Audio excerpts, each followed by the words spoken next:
What's up, guys? We are jumping into a market watch today, starting with the card that made me want to do this more, and it's been a while since I've done one. Caius the Shadow Monarch Ultimate Rare. So I finally went in, decided to buy a playset of these guys, but lo and behold, once I actually click on it, am I actually just shocked and appalled by the prices.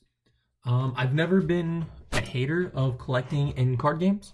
I've actually one of the people that's like, card games might be a real thing, to be honest. But just seeing the price rise of some cards, no matter what card it is, it gets like a price rise. And we're looking specifically at Caius the Shadow Monarch's price rise. Every single retro card got these. I meant to buy a playset of these years ago when they're about 60. Here you see a mod play for 180. Let's go down. I want to make sure my filter is United States. It is. Mod play 180 to 238, 238, 238. $4.99 for near mint, $4.99 for near mint, $500 for near mint. That's it. Those are the only ones that are on here now, and these are by reputable sellers. High, not too crazy, closing on 10,000 sales, but high percentage sellers. Here, a mod play by 50,000 seller, 50,000. Is that the same one? It is the same one. Also the same one.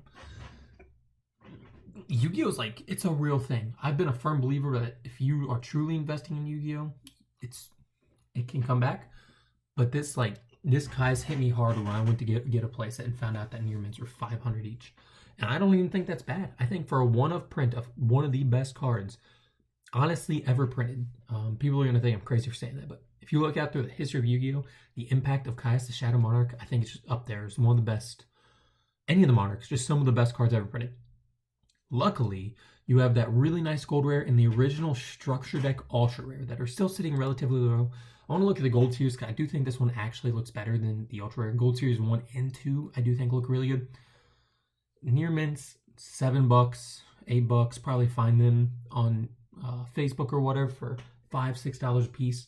Why not? I think that's the way to go. But I have heard a saying, and I'm a firm believer, buy nice or buy twice. And I've gone through and bought many Caius because I never bought the ulti at first.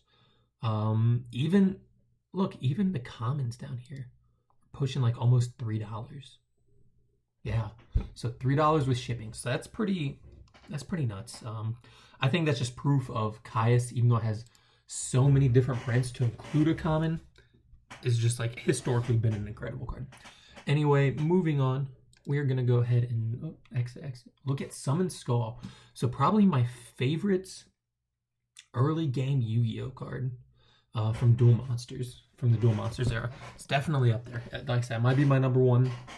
I really like Black Skull Dragon. Anyways, these things are kind of nuts. Not Toon Skull, not too worried, but Summon Skull has a tremendous amount of printing, so I have always wanted to get every single printing of Summon Skull. I don't know what's going on with that one. Don't buy it. But here we see a lot of stuff. It has great rarities. Specifically, it's going to be this super rare alternate art is a couple of bucks. You see 115 at the lowest. It's probably a mod play or damage or whatever, but I assume that with the market price, it's not going above 10. That's a good pickup. The Legendary Collection 3 Yu-Gi's World in general, all the cards from there are looking really good. That's good. The Dual Terminal 5 is another one. Here we have the Anniversary Pack that's kind of expensive. I personally don't care for this art. I think it's a little strange looking. But we are going to go ahead and look at the Metal Raiders. Mostly because I do have a first edition of Metal Raiders. I picked up many years ago before it was at its current price. Last I saw, I think this might have been around $300 for first edition light plate and near mint. But we might be... There's way too many. We're going to have to do some filter work. Filter, first edition, near mint, light play. Done. Oh, okay. So that's Spanish. Spanish is always going to be cheaper. And here we find the first non-foreign, so English, light play by unverified seller. Has 100% feedback, though, on his 14 sales for 400. Light play is pushing 500. And if you have a near mint Summon Skull first edition Metal Raider, you're pushing $800 and going into the thousands. I don't know if it ever get 1,000, but you're looking at a roughly 800.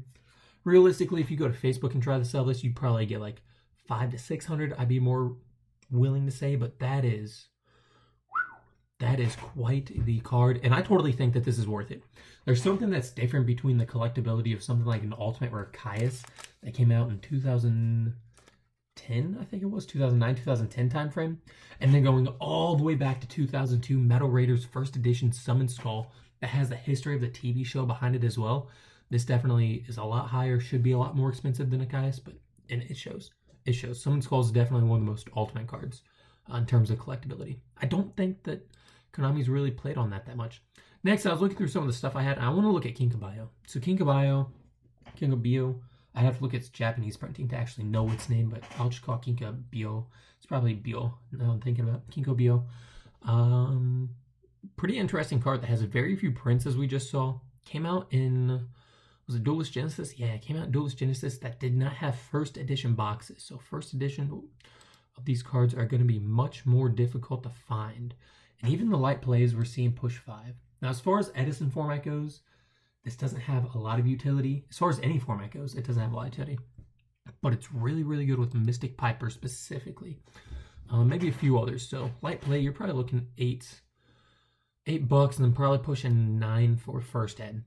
Good card, obviously, with the introduction of Effect Veiler and, like I said, Mystic Piper. Really good card. So something to look into. I think those are pretty unique decks that a lot of people like to play in 2011 and 2012 formats for Piper Chaos. Very, very fun to play. I can confirm, as I also have it built. But just a card that only has 3 printings. If you're looking to kind of collect or just look at something that could go up in the future, I think Kinkabayo could be something to look at. Going to the next card, we have Old Vindictive Magician, a card that I love to play specifically in GOAT format. Old Vindictive, Apprentice Magician's actually one of my favorite decks. Apprentice Monarchs with Old Vindictive, Magician of Faith, Apprentice, and Zaborg. Big fan of that. But Old Vindictive for the Super Rare, I remember, gosh, this had to be literally last year. You could find these for about $15 to $20. And then the Apprentice themselves, the Super Rares, probably about $40. But now this is pushing $130 for a near mint, up to $140. And again, it's a very old Champion Pack card, Champion Pack 6, that definitely has a lot of playability between the 2004 to 2007 eras. Really 2008 before the introduction of Dark Arm Dragon. This card's not bad against Gladiator Beast. It's really good against stuff like Gravekeeper Spy, other set cards, just getting rid of Monarchs after they've sacked something. If they don't use like Zaborg or Ryza on this to hit it, just a really good card in general. If you're very lucky, very unknown card is this card, Blaze Accelerator and Fearmonger, also had ultra rare printings in one specific release. The first release of Champion Pack 6 at some Shonen Jump, but I can't remember which one it was. Also introduced Easter eggs. They weren't misprints, they were Easter eggs of those 3 cards that are super rares in the set as ultra rares. Now those, you're probably talking thousands of dollars if you ever even find someone who wants to sell those. I would love to find it one day, but that just seems like far off dream at this point. Anyways, Old Vindictive, definitely mad expensive. Do I see it getting much higher than this? I kind of think this is, I don't know. I think this is a little high for Old Vindictive. I think it's a good price point. I think it's a deserved price point for what it is. My opinion, I think it's a tiny bit high. I think that 60 to 80 is probably a more accurate number. But it does have purchases. It's been a couple months, but it does have purchase. So I don't foresee Old Vindictive going up a tremendous amount beyond this. The next card we have Smashing Ground. So Smashing Ground has definitely seen a lot more play. GOAT format over the past couple of years, and certainly in Edison format. So this card being a 1 card out to things like Absolute Zero, Christia, any of the synchros outside of Stardust Dragon. This card has been very good for those types of things. Has some really good printing. So you have the Ultra Rare from Legendary Collection UV World Dual Terminal, which I think is a great rarity to pick up. Gold 3, I'm not a huge fan of. If anything, I'd probably just go back. I'd skip the golds. And if you're not one of the top ones, I'd just go to Invasion of Chaos. But like I said, 1 card out that takes no investment, doesn't use your normal summon with like Exiled Force or whatever. Hits what's typically going to be the strongest monster. Now this is a $300 card. Up to $400. Are there sales? No, not really. So here we have listings going up to $400. No sales reflecting that, it looks like. So this is one of those cards that if you go on Facebook and you find it, I would go by latest sales. Hey, someone sold it for 120. I'm willing to pay like that same amount. I don't know if I'd be willing to pay this much, but I'm not gonna say it's not deserved for a card that is as old as this is, and also has as much play as Smashing Ground has. $299, a bit excessive. I think closer to that 150 to 180 price point would be a much more accurate pricing, and certainly down to 120 I think is a really good price for a super or Smashing Ground. 300 I personally wouldn't do it, but to each their own. A great card to look at. Again, if you're trying to invest in Yu-Gi-Oh, I don't think you're going to want to pay these kinds of prices. You want to find those cards that aren't quite that high. The next thing we're looking at is the evil heroes. So we have Destiny heroes and elemental heroes and even masked heroes that always get so much love, but we need to look at the evil heroes. Not Malicious Bane, not Adjusted Gold. I'm looking at these ultimate rares. Even Infernal Prodigy actually is now a $10 to $20 card for a near mint first ed because of how good it is in Edison. Not that's really that good, but it is a Miracle Fusion target, sacrifice for Caius, a Cyber Dragon, and a Stratos Search. Also access to the Armory Arm OTK. But some of the more underrated cards, I'm not going to click in them, are definitely going to be these Duelist Pack Ultra Rares. So Wild Cyclone and Malicious Edge, they're both Ultra Rares out of a Duelist Pack with no other printings that I'm aware of. I think that as far as collectors go, if you're into collecting heroes, these are really good pickups for extremely cheap prices. Same thing for the Infernal Wing from the pack, not the Legendary Collection. But you have the Lightning Golem here, you have the Sniper here, which that's a Legendary Collection, but it's the highest rarity. Even the Super Rare here, and a few others. I think just like if you're a collector but you don't have a lot to spend, these are fantastic pickups. They look good in a binder when you have a whole page of evil heroes. But we will actually go ahead and click on the ultimate rare from Gladiator's Assault. Gladiator's Assault continues to be the pack that just gives and gives and gives. You have a bit of a drop off, but we're looking at 174 currently. And here we have sales of 170 about for near mint first ed. I'm willing to bet it's probably a bit higher than that right now.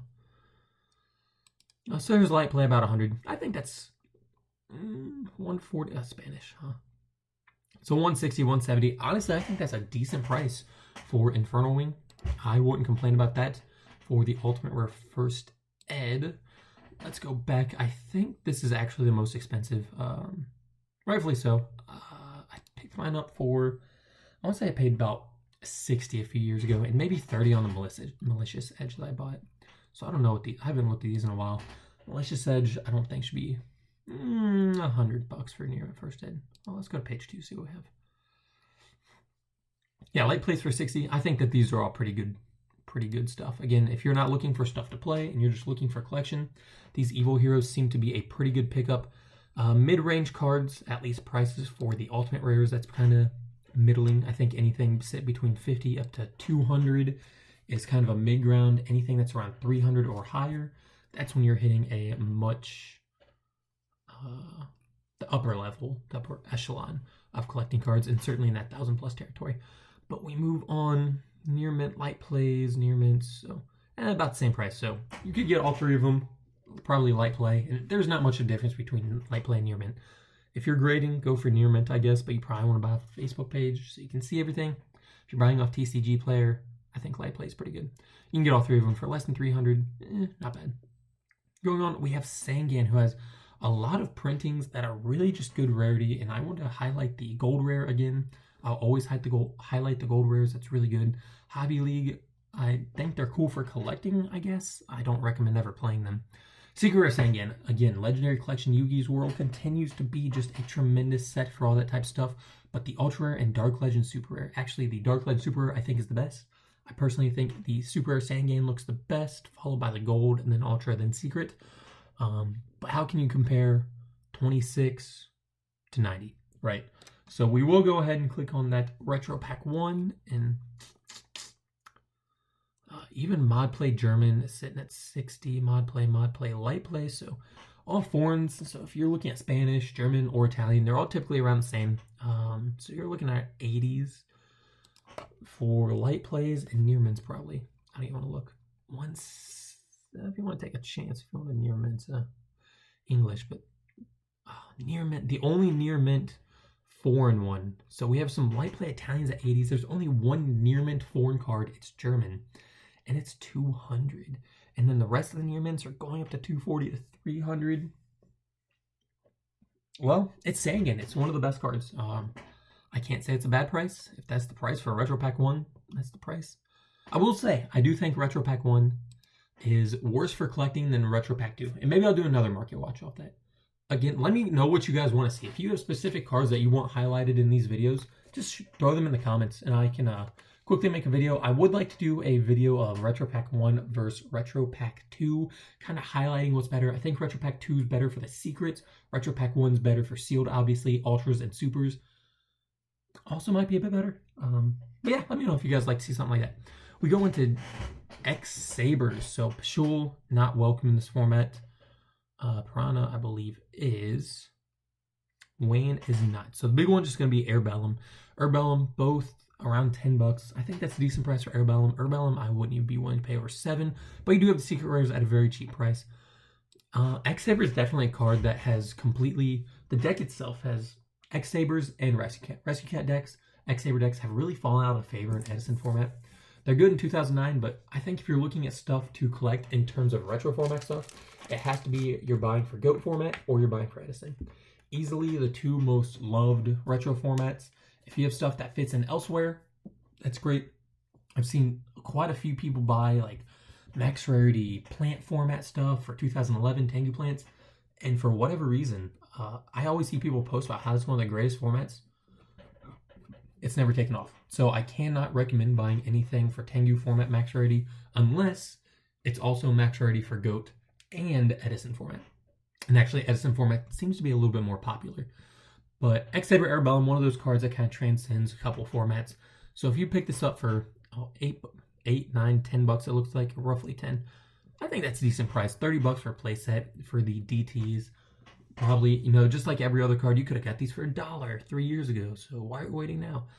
It is what it is. Airbellum, $10. I think it's a decent price. You do have secrets and commons to fall back on if you don't want to pay that. We go into Foolish Burial. I'm bringing this up because I actually really want one of these. And we have a lot of really good rarities for Foolish Burial. DT, I don't like DT5. I think DT 1, 2, and 3 are pretty cool looking. Shatterfoils, not a big fan of. We have the Ultra Rare from Heroes Revenge, which I would be questionable. I think a lot of the Heroes Revenge, Revenge of Light or whatever it is, and some of these newer side sets, they get cards to warp really, really easily if there's too much humidity. I do find that the older, like super rares or just hollows in general, definitely do a little bit better. I wouldn't bet this secret rare here looks good for a very good $6 price. You have the Legendary Collection Doge's World for $10 mark price. The two people want to go over, obviously the Turbo Pack Super Rare is going to be the max one, but here, $20 for Lost Art. If you have the funds, why not? But we are going to click on the Super Rare one because this is what I want, and I need to get one of these to max out my zombie deck. $215 with sales of matching $215. Pretty recent, too. But you have a light plate right here for $150 that was recently sold. So maybe if you go into a marketplace, you can probably find these for $120, $130. And that seems like a tremendously good option. Going Sacrifice Untitled. That's pretty cool. We have, light plays up to 150, so kind of matching what was there before. And near min's pushing 300, so wow. That's also much higher than I could have ever expected. Again, what really caused me to want to make this was going to buy like Alti Caius, finding out they're $500 a piece, and going crazy.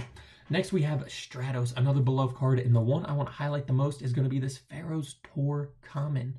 People love their Alti Strat, and I will say I do think Alti looks very good. I think the DT looks very good. You can't go wrong with the Jump Ultra. Starlight, I'm skeptical about Starlight rares. I only want Stardust because I love Stardust, not because of Starlight rare. So I'm skeptical when that's also the most expensive. I don't think it looks that good. Alti, I think, is pretty good pickup. These two I actually like a little bit more in terms of aesthetically pleasing. But my favorite would just be this PT promo. PT being Pharaoh's Tour. If you don't know Pharaoh's Tour, it is kind of a, I want to say it's kind of like a Shonen Jump series that we used to have in the United States, but it was a tour that had all over Europe. Whenever you would enter, or maybe it was when you reached a certain placement, you got a common card. One being Stratos, another being Zoa, which I'm trying to get my third of. And then there was another one, but it wasn't that interesting of a card. So this is A card that has extremely limited printings, is very rare, has a very cool set ID right here, PT03EN002. Very, very awesome set ID. During the 2007 European Ferris Tour. That you just can't find. And the price of this is basically compared. This is what I play. This is personally the one I play. It's so cheap. 20, 30 bucks for this? That's incredible.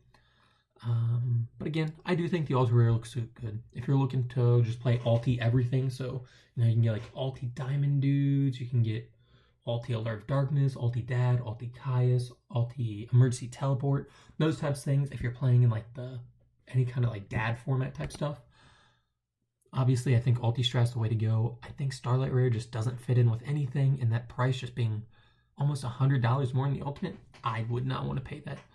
Ultra, obviously you just have the old age aesthetic look with the Ultra and the common, and then DT is just a good middle ground for, hey, I want something that's holographic, but I don't want to pay too much at $14. But anyways, that is today's market watch. Again, please put cards in the comments. Let me know if there's something you specifically want to look at. I started doing this because I love other market watches, but I don't like looking at newer stuff. I want to look at stuff that applies to me, usually from like the years 2003 up to 2011, 12, 13, pushing it. But you guys have a wonderful day. Thank you for watching, and